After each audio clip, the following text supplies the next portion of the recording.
అందరికీ నమస్కారం. Welcome to our channel. Andhra Pradesh మాజీ ముఖ్యమంత్రి వైఎస్ జగన్మోహన్ రెడ్డి లండన్ పర్యటనకు వెళ్తానంటూ గడిచిన కొద్ది రోజుల క్రితం సిబిఐ కోర్టులో పిటిషన్ దాఖలు చేయడం జరిగింది.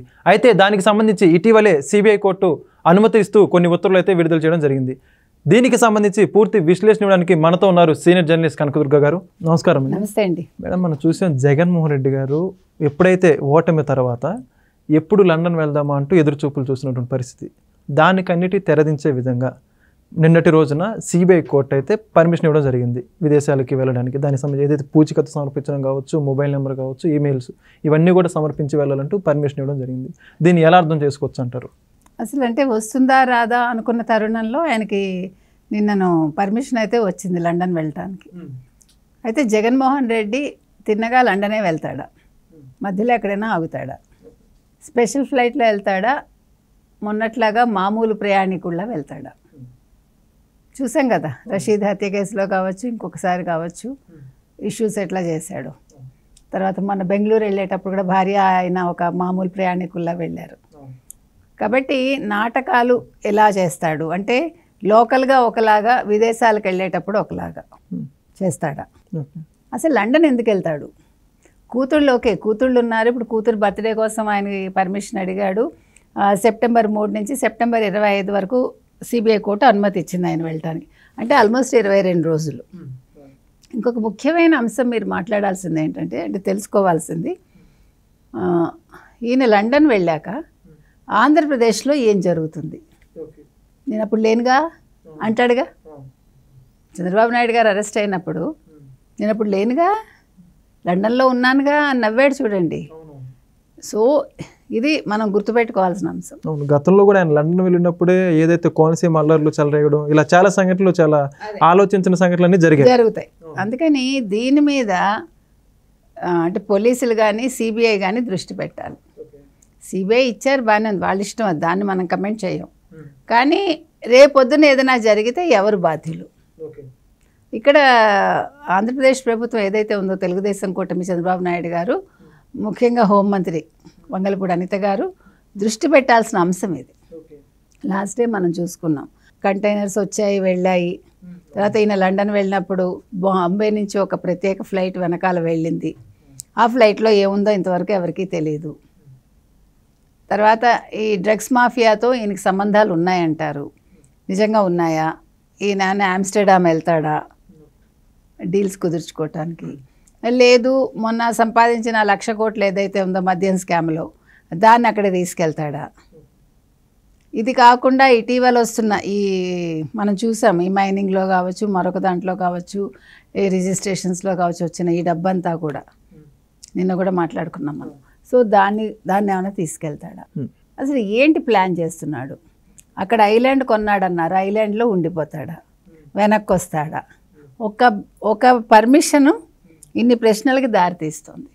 అంటే జగన్మోహన్ రెడ్డికి పర్మిషన్ రావడం ఒక ఎత్తు అయితే, పర్మిషన్ వచ్చాక ఆయన చేయబోయేది ఏంటి అన్నది మనం ఆలోచించడం చాలా పెద్ద విషయం అన్నమాట. ఎందుకంటే ఇవన్నీ కూడా రాష్ట్రానికి ముడిపడి ఉంటాయి. ఒక రాష్ట్రంతో ఆగిపోకుండా ఇది అంతర్జాతీయంగా కూడా ఆలోచించాలి. అంటే ఒక రాష్ట్రం నుంచి, దేశం నుంచి అంతర్జాతీయంగా, ఇది చిన్న విషయం కాదు కదా. ఇది ఏ వ్యక్తికి సంబంధించి ఇలా జరిగి ఉండదు గతంలో. ఇప్పుడు రాజశేఖర రెడ్డి గారు ఉన్నారంటే సరే, కొడుకు ఏదో ఫేవర్ చేశాడు, షెల్ కంపెనీలు పెట్టుకున్నారు, క్విట్ ప్రోకో చేసుకున్నారు, కోట్లు సంపాదించుకున్నారు. ఆ మచ్చ ఆయనకు ఉండిపోయింది రాజశేఖర రెడ్డికి. ఇంకో ముఖ్య విషయం మనం ఇక్కడ గమనించాల్సింది ఏంటంటే, అసలు ఇప్పుడు జగన్మోహన్ రెడ్డి మనసులో ఏముంది? జగన్మోహన్ రెడ్డిని ఎవరు తక్కువ అంచనా వేయకండి. తను అమాయకంగా కనిపిస్తూ ఏదో పిచ్చాడిలాగా మాట్లాడుతూ తను చేయదలుచుకున్నది చేస్తాడు. అది ప్రజలు మోసపోతారు. ప్రతిపక్షం మోసపోయేది గతంలో, ఇప్పుడు అధికార పక్షం మోసపోకూడదు ఈ అంశంలో మాత్రం. ఎందుకంటే అతను ఏదో పెద్ద ప్లాన్ తోటే ఉంటాడు. ఒక పక్క ఇక్కడ అవినీతి స్కామ్లన్నీ బయటపడుతున్నాయి. నిన్న మనం చూసాం, ఇక్కడ హైడ్రాలన్నీ చూసాం మనం. అక్కడ ఇప్పుడు వైజాగ్లో ఇప్పుడు ఈ హైడ్రా ఇంప్లిమెంట్ చేస్తే మొత్తం అంటే వైసీపీకి చెందిన వాళ్ళవే అన్నీ కూడా మాయమైపోతాయి, కూలిపోతాయి, లేకపోతే మొత్తం అంతా నేలమట్టం అయిపోతాయి. కాబట్టి ఈ అవినీతి పడతాడా, లేకపోతే ఈ రాసలీలల గురించి పట్టించుకుంటాడా, లేదు ఇప్పుడు మనం చూసుకున్నట్టుగా ఇప్పుడు నిన్న హీరోయిన్ ఏదో ఒకటి గోల్ వచ్చింది సజ్జల మీద. సో అది దాని గురించా, లేదంటే ఇప్పుడు ఒక్కొక్కటి భూ కబ్జాలు కావచ్చు, మాఫియా కావచ్చు, ఇవన్నీ కూడా చుట్టుముడుతున్నాయి. ప్లస్ నిన్న రోజా జంప్ అయిపోయింది అన్నారు. జగనన్న జగనన్న అంటూ మరి అంత ప్రేమగా ఉండే శైలం ఎందుకు వెళ్ళిపోయిందో ఎవరికి తెలియట్లా. మరి ఏమి జగన్ అన్యాయం చేశాడో అంటే సొంత చెల్లికి ఎలాగా చేశాడు, మరి అద్దె చెల్లెలకు కూడా ఏమైనా చేశాడో మనకు తెలియదు. లేదా ఆవిడే నువ్వెంత అనుకుని వెళ్ళిపోయిందా, బై బై చెప్పింది కదా, బై బై జగనన్న అని వెళ్ళిపోయింది. కాబట్టి ఎన్ని సమస్యలు చూడండి ఆయన ముందు. కాబట్టి వీటన్నిటినీ తప్పించుకోవటానికి, ఎంజాయ్ చేయటానికి కూతురు బర్త్డేకి అక్కడికి వెళ్తున్నాడు. అక్కడ ఎవరిని కలుస్తాడు? సరే ఇవన్నీ పక్కన పెడితే ఇంకొక పాయింట్ ఉంది. ఇక్కడ ఈయన లండన్కి కావాలని పర్మిషన్ పెట్టుకున్నాడు. అక్కడ విజయసాయిరెడ్డి యూరప్ వెళ్ళాలని పెట్టుకున్నాడు. కాబట్టి విజయసాయిరెడ్డికి కూడా పర్మిషన్ వస్తుందా? వస్తే విజయసాయిరెడ్డి యూరప్ వెళ్ళి అక్కడి నుంచి లండన్ వస్తాడా, లేదు ఈయన లండన్ నుంచి యూరప్ జంప్ అవుతాడా? అక్కడ ఇద్దరు కలిసి ఏం చేస్తారు, ఏం మంతనాలు చేస్తారు? ఎందుకంటే ఇప్పుడు ఇద్దరి మీద కేసులు ఉన్నాయి, A1 A2. కాబట్టి ఇప్పుడు A1 A2 ఏం ఆలోచించి ఏం చేస్తారు అక్కడ, ఇది చాలా ముఖ్యమైన విషయం. అంటే అక్కడ ఏం రచిస్తారు పథకాలు, లేదు అక్కడ ఏం దాచుకుంటున్నారు. ఇప్పుడు జగన్మోహన్ రెడ్డి వస్తాడా రాడా అనే సందేహం మనకు అక్కర్లా, ఎందుకంటే ఖచ్చితంగా వస్తాడు. ఎందుకు, దానికి రీజన్ ఏంటంటే చెప్తున్నాడు కదా 29లో మళ్ళా మనమే వస్తాము, 29లో మళ్ళీ నేనే ముఖ్యమంత్రిని అంటున్నాడు కదా. సో ఈ ఎన్నికలు అయితే చూస్తాడు ఆయన వచ్చి.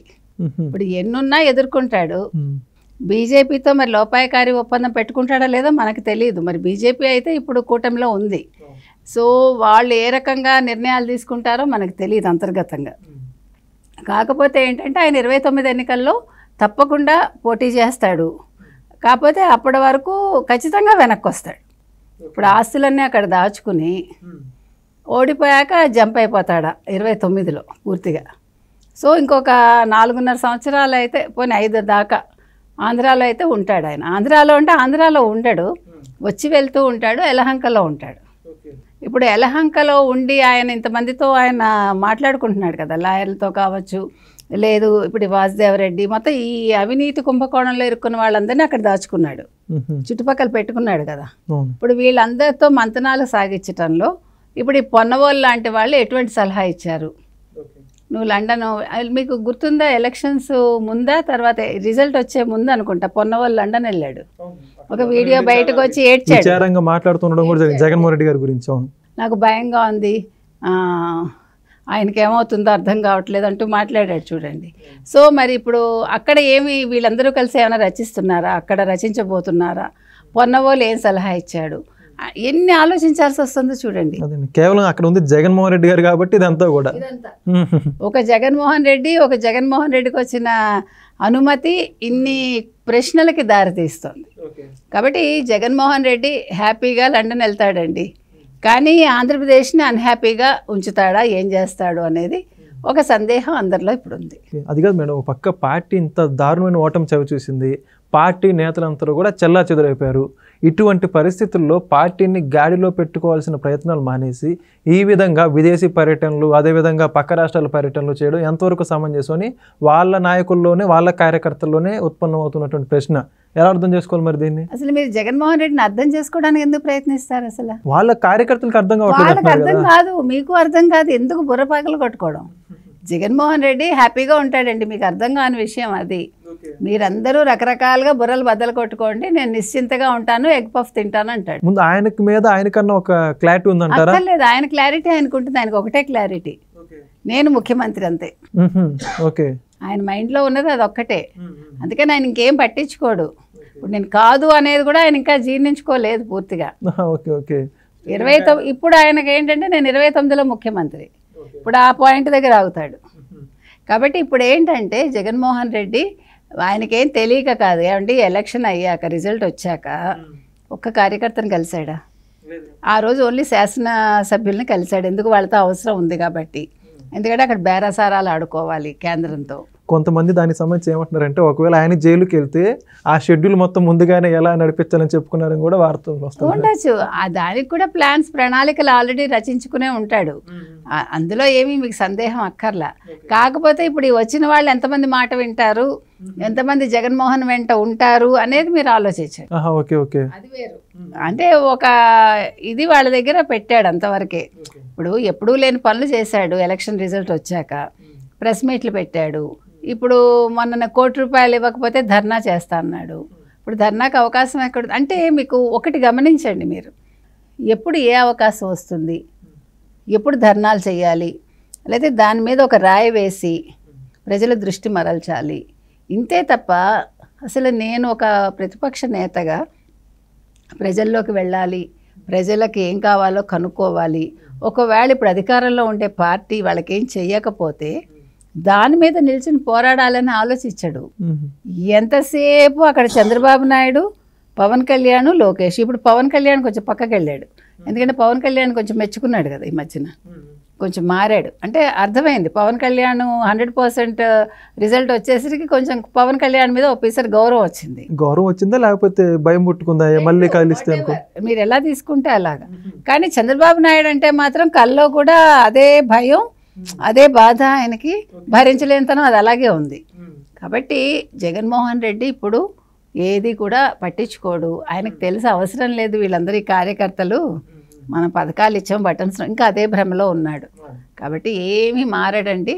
ఇప్పుడు అతను లండన్ వెళ్ళి ఏం చేస్తాడు అన్న దాని మీద ప్రభుత్వం దృష్టి పెట్టాలి. ఓకే, చాలా ధన్యవాదాలు మేడం. చాలా ఇంపార్టెంట్ విషయాలు మాతో షేర్ చేసినందుకు. చూశారు కదండి, మరొక వీడియోతో మరొకసారి మీ ముందుకు వస్తాం. ధన్యవాదాలు.